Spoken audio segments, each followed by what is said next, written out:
I love the science of things green. When you start taking all these elements and you put them all together, fabulous things happen. For instance, let's talk about water for a second. When you water plants like these agapanthus, look what happens. They start growing and they become so beautiful. So water is an essential element. Now, the water has a lot of things in it. It just doesn't have H2O. When it gets delivered to you, it has things like hard and soft calcium. Now, don't forget we were talking about water, because I want to change that up just a little bit and talk about sand. Sand is so important on so many different levels, especially in the landscape, because it's used for helping to aerate our soil so water can penetrate through. Now, if you were to take and superheat this up, you can pour it out because it turns into a liquid and it'll create glass of all things. Now, this glass has little tiny holes and it's porous-like, and that right there brings us to our next thought. When your sprinkler system turns on, a fascinating thing happens.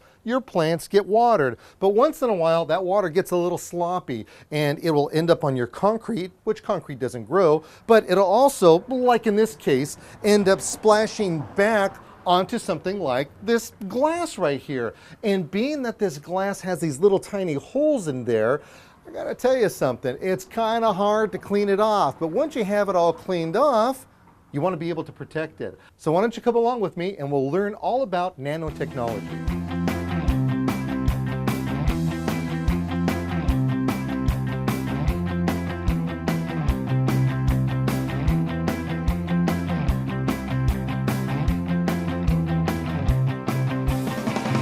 One of the most frustrating things that I see with sprinkler systems is that when they hit glass, it ends up spotting it all up, and it's horrible. It's so hard to get it off. You get this calcium buildup over here, and you just can't see through. However, with the science of things green, we could fix all that. How does that sound? And with that in mind, I have to ask you, how do we get it clean like this? Yeah, it's shower doors, sprinklers on exterior glass. You're right, most definitely. It's amazing because there's so much calcium in deposits that come off of water. Yes. It sits on something clear like this. Yes. Or even if you're at the beach and you've got all that sea salt and stuff, but keeping it clean is very difficult. Yeah, most definitely. Glass is actually, by nature, difficult to keep clean. Yeah. But you've done something over here that's really kind of exciting. Yeah, what we've done is we've got Enduro Shield on the glass. So Enduro Shield is an easy clean solution, which protects that surface as well as making it easy clean from aging and deteriorating. So we're putting a nanotechnology bond, which is 1/1000th the size of a human hair. Nanotechnology, yeah, as we were talking, 1/1000th the size of a human hair. Hey, depends on the size of the hair. I got a lot of hair here, man. Exactly. This is exciting. So, and it's bonding with the glass itself. Okay. And it's putting a water and oil repellent coating on there. So all the contaminants are expelling. Anything that's left on the glass is actually sitting on that coating itself. So if it's your shower door or your window, it's not actually getting into that glass and aging and etching it, which is so common for us in Southern California. Great example of some stuff over here. I've got all this on here, and I have to tell you, this is very difficult to clean. Yes. I don't even know how to clean that off. Sure.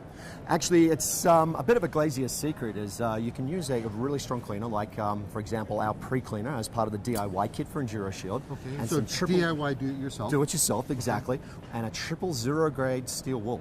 And 000 grade? Yeah, it's going to be That's absolutely tiny. fine. Okay. And when it's wet, that is actually a glazier's secret to remove a lot of the mineral buildup that can be on glass. And that's what all this is. And that right would here. help with this, yes. So you're not going to be scratching it? Yeah, as long as it's wet and it's super fine. So it's actually called a 000 grade steel wool. And that is actually a bit of a glazier's tip for removing mineral buildup. Okay, so once we have it cleaned off Yes. and we can see through it, it's a matter of protecting it with this nanotechnology. Exactly. And once that's on, you can do it maybe 5 minutes it takes. The protective coating is going to last 3 years. It's one application. And for 3 years, you clean less often. And when you do clean, it's far easier to clean. And you don't have to worry about what we were talking about, your shower door, your windows. Cleaning something like this, I'm thinking about bringing out some pretty hard chemicals and Yes. harsh chemicals to do something like this. Now, you know, one of the reasons and things that attracts me over here is because, you know, being the surfer that you are, Yes. you know, being the sun bum that I am, Exactly. you know, getting out there, and we need to protect the environment. Exactly. And I understand there have been steps taken to make sure that this is not going to be a problem for you. It's 100% inert when it bonds to the glass. Oh, is that right? And you're being environmentally responsible. You don't need harsh cleaners or chemicals to clean your glass in this case, or your tile and grout. Okay. So, you know, you're using less water to clean. And, you know, you were talking about surfing, there's less harsh chemicals going down that drain and getting into the water, which, you know, is such a key part of our life where we live. Do I have to hit one side first, the other side? Do I do both sides? Yeah, you can do both sides. A lot of people, for example, will just do the inside of their shower door or the outside of their window. You know, it's the Where most... it's being damaged the most. Exactly. So If if my you've got a- sprinklers are hitting this right here, that's when we're going to do it. It's a glass railing, you're going to do both sides because Oh. you're going to get sprinklers or etching. Does it infuse with the surface of the grass? Because I'm still going to have to clean this once in a while. Yeah, exactly. It's not self-cleaning, but what it means is you're cleaning less often. And when you do clean, it's far easier to clean. It'd be exciting. great if it was self-cleaning. Unfortunately, there's no such technology to do that. Indeed. This is a really great solution which makes people's lives easier. Hey, thank you very much for allowing us to come over here and see it. I love this. This is the science of things green.